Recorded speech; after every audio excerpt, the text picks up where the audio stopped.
Hi, I'm the MedPod engineer, and I've been arguing that the marijuana prohibition on possession has been invalid since Terry Parker Day 2001, never resurrected by the courts. But in 2003, the Justice Minister was going to reintroduce legislation he said was decriminalizing marijuana, and I knew if the law was dead, he was going to be recriminalizing marijuana. So I went on Parliament Hill with 7 pounds of marijuana while the law was still invalid to prove it was dead. And I did end up convicted, and my probation just finished today. And this is the story of almost 6 years ago when I first went on Parliament Hill to prove the marijuana possession law was dead and stop Parliament from bringing back a new prohibition. Wednesday, May 14th, 2003. There's too much at stake, the article. I dare gamble life imprisonment. There's too much at stake to let the government recriminalize without anyone knowing that the law had died. And there was only one way to test it before recriminalization is put back in place tomorrow. And that's being busted today. I faxed this off to the Crown Attorneys this morning. 2 Crown Attorneys, Chris Leaflord, Vanita Guella, Croft Michelson, Alain Prefontaine, Catherine Lawrence, Sébastien Gagné, Sophie Maté, Harvey Frankel, Lara Spears.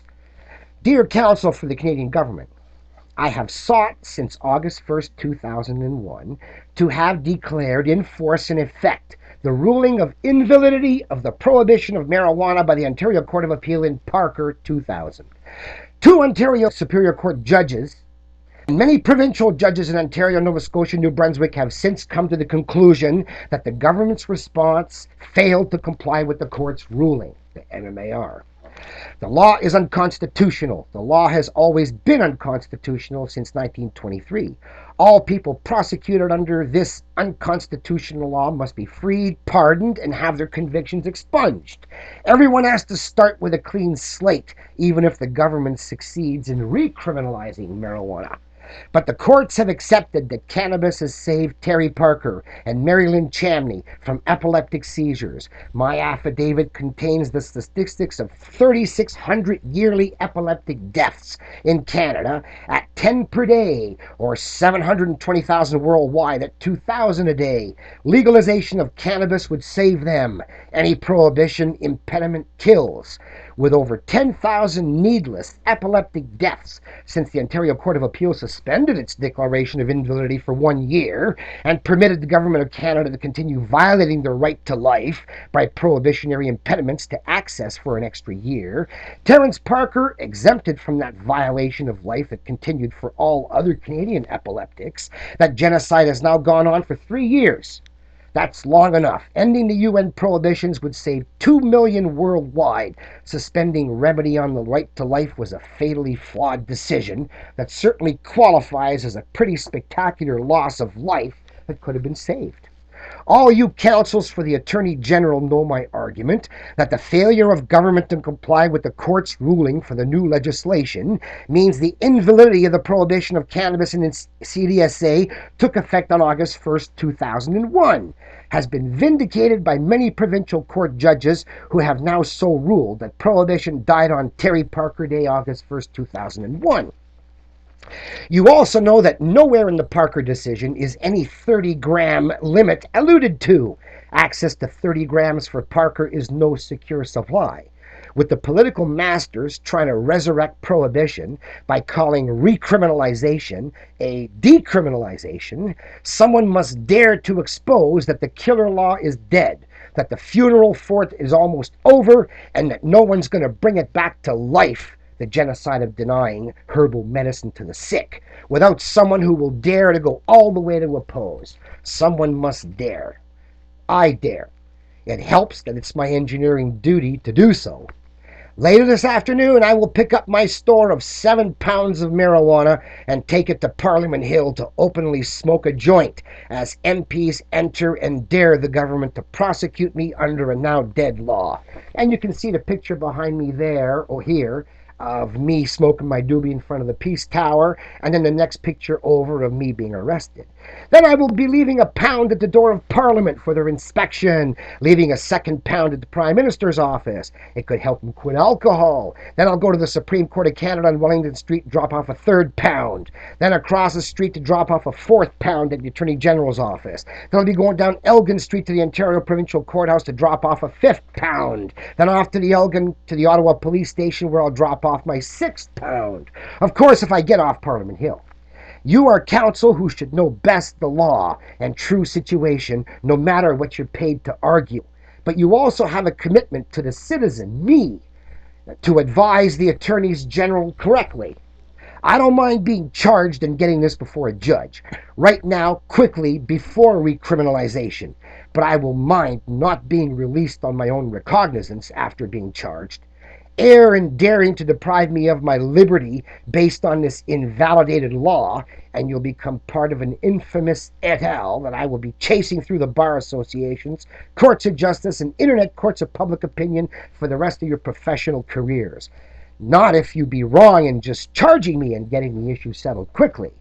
The engineer wasn't invited to draft the United Nations Millennium Declaration because I'm in the Guinness Book of Records or the Great Canadian Character Anthology. It was because I was right about the statistical genocide caused by the usury banking system that an interest-free Unilet's banking would correct. Just as I'm now right about the statistical genocide caused by the prohibition of cannabis that can be corrected. As all the woes of the rum-running wars ended with legalization, so too the woes of the drug-running wars will end with legalization. Someone's got to put a stop to the deaths due to the drug wars based on the now unconstitutional and dead law.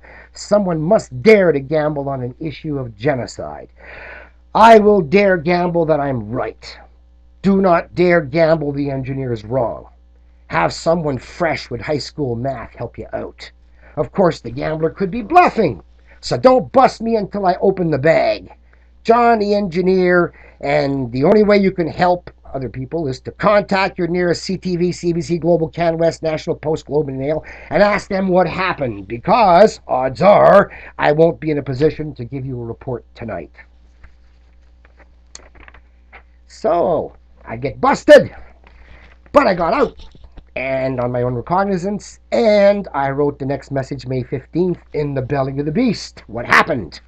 Yesterday I explained that the prohibition law has been dead since August 1st, 2001, even though no one noticed or argued it except me and my MedPod guerrilla lawyers, Parker, Paquette, Dupree, finally Brian McAllister in Windsor, and then before judges in New Brunswick and Nova Scotia. With all these judges saying that the prohibition on marijuana was unconstitutional, I had to take a gamble to prove it before the government could bring in new legislation to recriminalize it. But they called it decriminalization.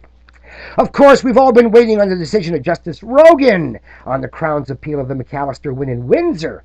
But with the judge taking his sweet time to come to a conclusion, I considered that it was a stall until the new law could come in, and then whether yes or no, with the new laws, our win would be worthless. Since Justice Minister Cochon had announced he was going to be presenting the new prohibitions to Parliament today, Thursday, I had to make my move while the law was still dead. So I rounded up 7 pounds over 3 keys of marijuana from the Canadian Marijuana Growers Association to ensure that if they did charge me, I would be getting a Superior Court process whose decision would be binding on all the other judges in Ontario and with a jury. The drawback is a life sentence to get a jury. In the morning, I faxed a press release to the group of Crown attorneys announcing I would be at the entrance of the House of Commons on Parliament Hill for the opening of the question period, smoking a joint and daring the government to bust me based on their now dead law. Of course, I was worried about getting stopped before reaching my spot where I expected the reporters to be, but when I arrived on the hill, I found half a dozen reporters who'd come for the protest. On the walk from the Centennial Flame up to the hill, I lit up my joint and had a few puffs while they took pictures. That's the picture of me on the page 2 of today's Toronto Star and Quebec No Soleil. I then moseyed over to the bus stop outside the west door of the House of Commons where I'd protested against interest rates in the early 1980s every Thursday for 5 years. And as members arrived, I heckled stentorially, "Do not recriminalize marijuana! The law is dead. Do not recriminalize it!" I explained loudly, shoutingly to the House that the government had failed to comply with the Parker Court ruling and the law had died. Then I started pulling out my 7 pounds of marijuana from my duffel bag, explaining that they were for the inspection of the House members, the Prime Minister, the Justice Minister, the Ottawa Police, and the 7th I was keeping for now. Then I packed them back but for one I was going to leave for the House, and went to the front door of the House and tried to get in to leave it for their inspection, but the security would have nothing of it. I asked if I could leave it for the Speaker of the House, but they said no. I asked how I could leave it, and they just shrugged. So I put the pound down at the entryway and said I hoped some MP would be daring enough to pick it up and bring it in for their inspection. As I then started to leave to go over to the Prime Minister's office in the East Wing, security asked me not to move as they'd called the RCMP. While I continued to explain my arguments for being there with the pot, an old political opponent, now a Liberal MP for Ottawa East, Eugene Bellemare, got off the bus and was entering. When he saw me, he came over to shake my hand. I told him he should not decriminalize marijuana because the law had died and I'd be in big trouble if I was wrong. He was a bit shocked at what I was doing and stuck around to watch the conclusion. You can see him in the picture watching the RCMP take me away before he must have run in and told Chrétien, "Turmel's at the door and he's mad. We better call off the law."